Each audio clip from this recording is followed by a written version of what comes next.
आप लोग बैठ जाओ।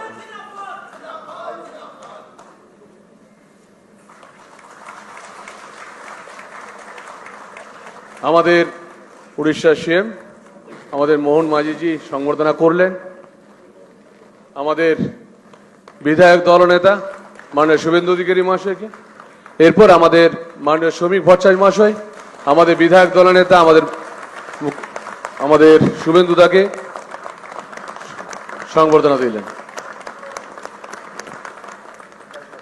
बस हो गया। अभी कुछ समय पहले ही चुनाव की प्रक्रिया पूरी हुई है। लगभग 8 प्रस्ताव और समर्थन प्राप्त हुए हैं और सभी प्रस्ताव और समर्थन एक ही नाम के मिले। उसके बाद दूसरे नाम के लिए भी सबको समय दिया गया, पर्याप्त समय दिया गया, मगर कोई दूसरा नाम नहीं आया है।